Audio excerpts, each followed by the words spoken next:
12월 6일 월요일 새벽기도 시작합니다. 오늘 함께 묵상하실 말씀은 요한일서 2장 7절에서 11절까지 말씀입니다. 사랑하는 자들아, 내가 새 계명을 너희에게 쓰는 것이 아니라 너희가 처음부터 가진 옛 계명이니 이 옛 계명은 너희가 들은 바 말씀이거니와 다시 내가 너희에게 새 계명을 쓰노니 그에게와 너희에게도 참된 것이라.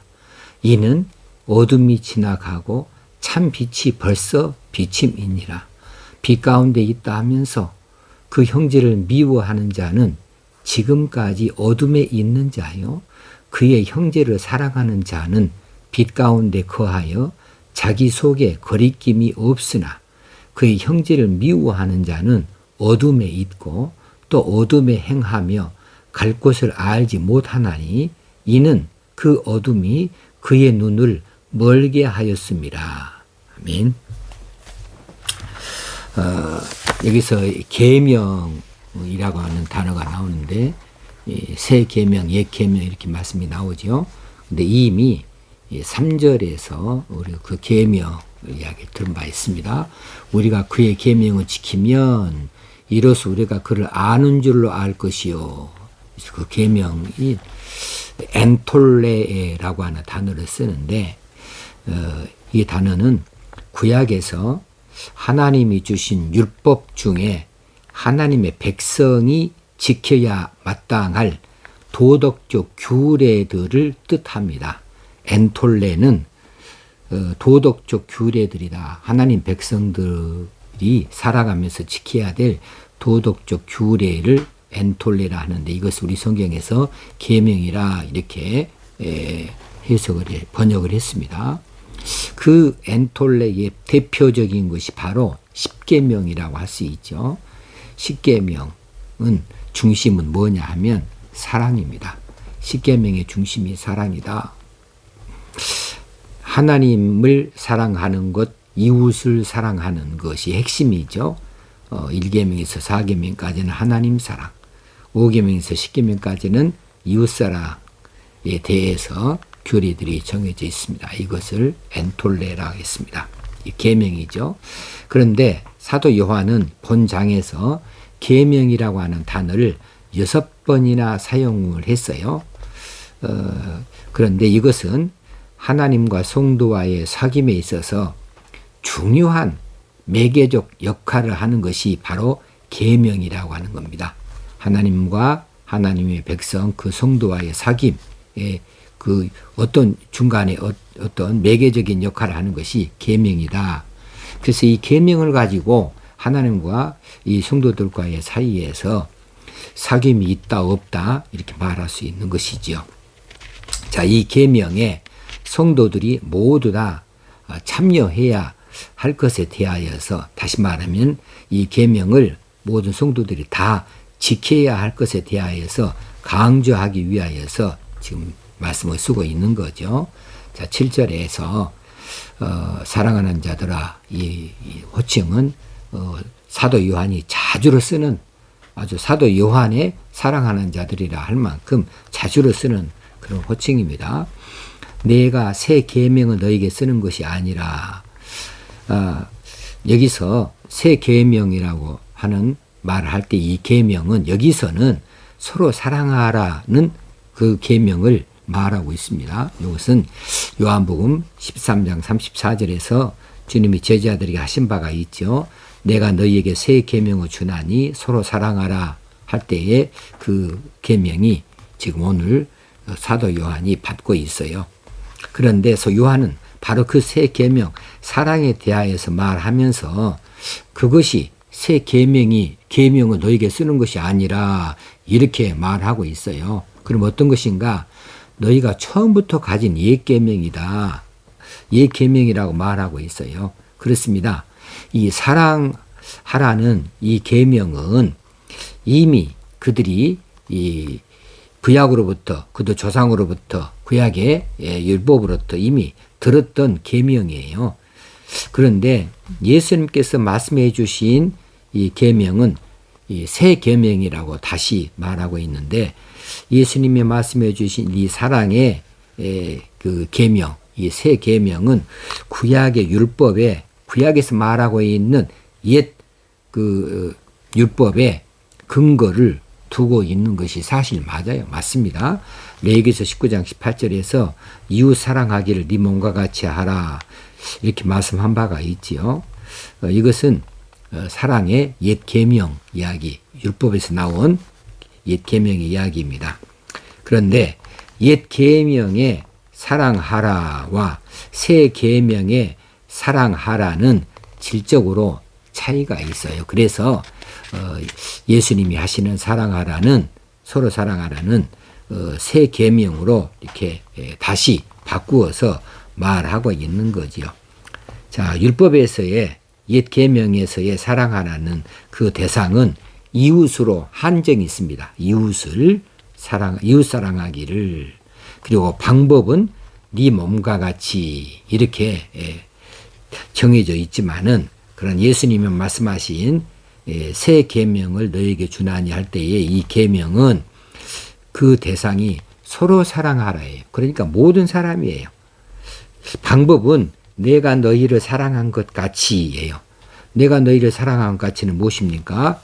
희생의 사랑, 대신 죽어주는 사랑, 조건 없는 사랑, 이 사랑이기 때문에 옛사랑, 옛 계명에서 사랑하라와 새 계명에서 사랑하라는 조금 질적으로 차이가 있는 것을 볼 수가 있습니다.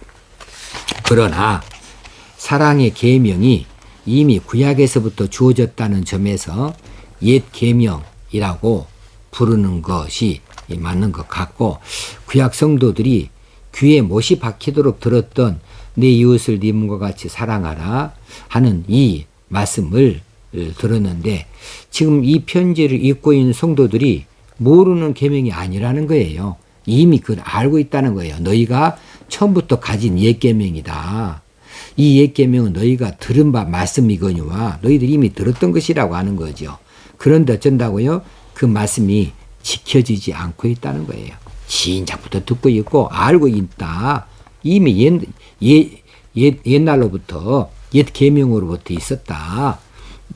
옛 율법으로부터 이게 다 있었다. 사랑하라는 것이. 그런데 너희들이 이미 그렇게 들은 말씀이지만 그 말씀이 지켜지지 않으니까 8절에 다시 내가 너에게 새 계명을 쓴다. 다시 한번 말하는데, 이 계명은 주님이 주신 계명으로서의 새 계명이지요.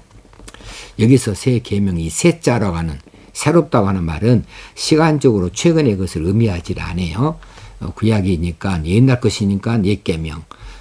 또 예수님이 말씀하시니까 새로운, 예수님이 말씀하신 시간적으로 가까우니까 새 계명, 이것이 아니고 옛 계명에 비해서 형식이나 질적인 면에서 새로워졌다는 것을 의미해요. 새로워졌다. 아까 말씀한 것처럼 옛 계명은 그 대상이 한정적이다. 다시 말하면은 내 이웃, 그러니까 유대인들, 이스라엘 안에서만 이야기고, 또 내 몸과 같이 사랑하라 이렇게 정해져 있지만은 새 계명에서는 예수님이 그렇게 말씀하지 않죠. 서로 사랑하라이니까 조금 더 포괄적이다, 넓다라고 하는 것이 질적에서도 내가 너희를 사랑한 것 같이 이렇게 정해져 있으니까 더 새로워진 것을 말씀할 수가 있겠습니다.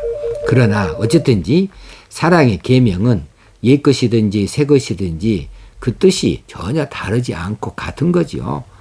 뭐 구약에서 말하는 사랑이나 신약에서 말하는 사랑이 있어서 그것이 뭐 어떤 뜻이 다른 것은 아니잖아요. 왜냐하면 같은 하나님이에요. 구약에서의 하나님이 내 이웃을 사랑하라 하신 것이나 신약에서의 하나님이 서로 사랑하라 한다고 했을 때 이 사랑이 뭐 서로 뜻이 다르지 않죠. 같은 하나님이시고 사랑하라도 같은 내용이지요. 자, 마태복음 22장 37절 이하에서 네 마음을 다하고 목숨을 다하고 뜻을 다하여 주 너희 하나님을 사랑하라 하셨으니 이것이 크고 첫째 되는 계명이요 둘째는 그와 같으니 내 이웃을 네 몸과 같이 사랑하라 하셨으니 이 두 계명이 온 율법과 선지자의 강령이니라. 누가 말씀하셨어요? 예수님이 말씀하신 거예요. 예수님이 그렇게 말씀하시면서 둘째도 그와 같으니 하고 말씀해 주셨습니다. 자, 사랑의 계명은 하나님이 우리에게 주신 최고의 계명입니다. 그리고 꼭 지켜야 할 최선의 계명이 아닐 수가 없습니다. 다 지켜야 되죠. 그런데 이게 옛날부터 들어봤지만은 그것을 듣기는 들었지만 실행하지 않았다는 거죠.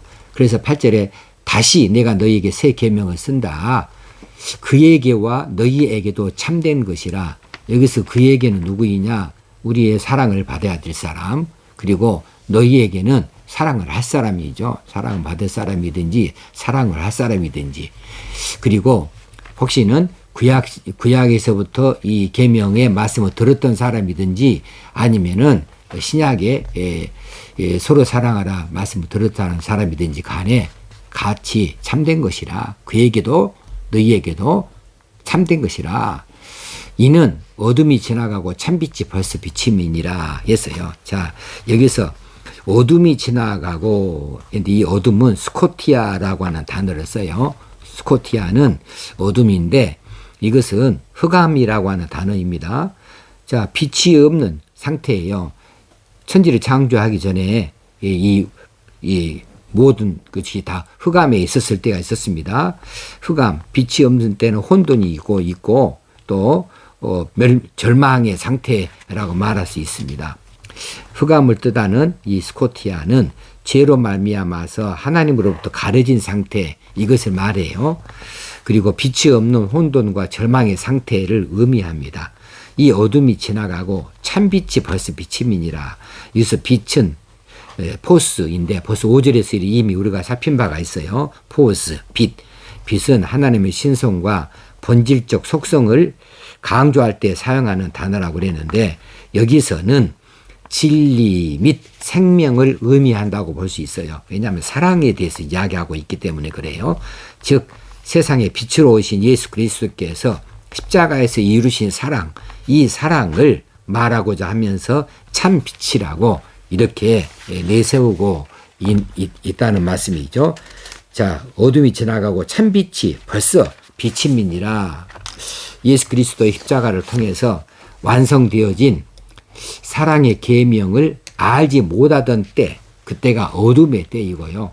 그때는 이미 지나갔고 이제는 십자가에서 이루신 희생의 사랑을 통하여서 우리가 알게 되어진 참빛의 시대가 벌써 열려진 것이지요. 9절에서 빛 가운데 있다 하면서 그 형제를 미워하는 자는 지금까지 어둠에 있는 자요. 자, 빛 가운데 있다고 스스로 말하는 자가 누구일까? 바로 이 앞에 살폈던 영지주의자들입니다. 초대교회 때 영지주의자들이 헬레니즘 문화에 많이 그 영향을 받아서 그 영지주의가 교회 안에 들어와서 아주 좌지우지할 만큼 크게 그 세력을 펼치고 있었을 때가 있었다고 했어요. 이 영지주의자들의 대표적인 주장이 뭐냐 하면 빛 가운데 있다는 거예요. 자기들이. 그래서 자기들이 그리스도로부터 직접적인 계시를 받았다. 그러니까 그리스도로부터 특별한 빛의 비침을 받았다고 이렇게 자랑을 하면서 자기들이 그 빛 가운데 있다고 주장하고 있는 겁니다. 이것이 빛 가운데 있다라고 하는 영주주의자들의 그 말을 받아서 사도 요한이 쓰고 있는 겁니다. 빛 가운데 있다 하는 이 영주주의자들, 그들은 그 형제를 미워한 자라고 한다면 어디 빛 가운데 있는 것이냐? 지금까지도 어둠에 있는 것이지 라고 그들을 공격하는 말씀을 하고 있는 겁니다. 자, 사도 요한이 저기서 중요하게 생각하는 것은 지금 어떤 계시, 혹시는 어떤 그 하나님을 아는 지식, 이런 것들을 중요하게 생각하고 있질 않아요.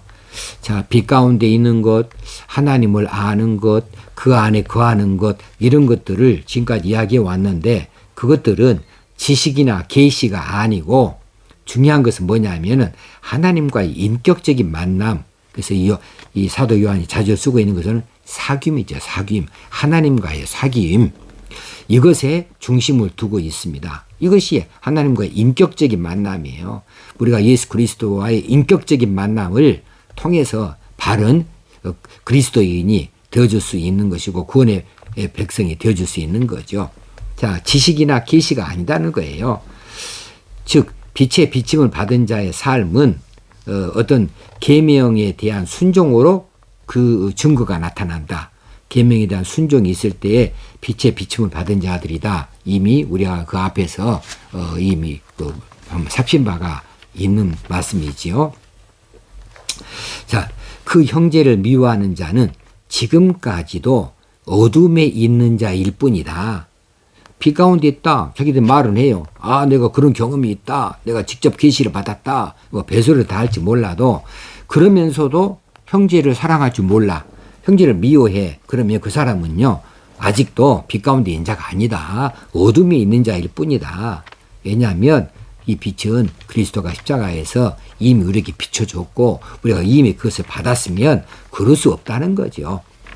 자, 10절에 그의 형제를 사랑하는 자는 빛 가운데 거하여 자기 속에 거리낌이 없으나 11절에 그 형제를 미워하는 자는 대조적이죠. 어둠에 있고 빛 가운데 있는 것이 아니고 어둠에 있고 또 어둠에 행하며 갈 곳을 알지 못하나니 이는 그 어둠이 그의 눈을 멀게 하였습니다. 이렇게 말씀을 맺고 있어요. 자, 그의 형제를 사랑하는 자는 빛 가운데에 거하는 자이다. 이 빛은 예수 그리스도의 사랑입니다. 예수 그리스도 가운데 거하는 자이다. 그 사랑을 받고 그 사랑 안에 그 사랑을 경험하여서 그 안에 있는 자이죠. 자기 속에 거리낌이 없어요. 그런데 11절에 그의 형제를 미워하는 자는 여기서 미워하는 이라는 말은 미세오, 헬라어로 미세오인데 미세오는 싫어하다, 증오하다는 뜻이에요. 그 형제를 싫어하는 자, 증오하는 자는 아직도 어둠에 있는 자일 뿐이다. 그리고 또 어둠에서 행하는 자이다. 그러니 어두우니까 볼 수가 없잖아요. 갈 곳을 알지 못한다. 혼란스럽다. 이는 그 어둠이 그의 눈을 멀게 하기 때문이다. 라고 말하면서 11절에서는 사랑의 실천이 없는 자는 아직도 어둠에 있는 자이다. 아직도 방황하는 자이다. 그가 어떻게 빛에 있다고, 빛 가운데 있다고 말할 수 있겠는가? 라고 지금 논리를 펴고 있습니다. 자, 우리에게 있어서 중요한 사실은 실천이죠. 사랑의 실천자. 이제 그리스도 안에 있다 하는 자는 무엇으로 증명할 수 있느냐? 서로 사랑하라를 이루는 자이다. 이것이 가장 첫 번째이고 간절한 우리에게 사랑을 베풀으신 주님의 우리를 향하신 요구사항이다. 그러니 형제를 사랑할 줄 모르고 형제를 비방하고 비판하고 미워하고 싫어하고 증오하고 이러고 있으면서 나는 그리스도인이다. 나는 빛을 받았다. 이렇게 어떻게 말할 수 있겠는가?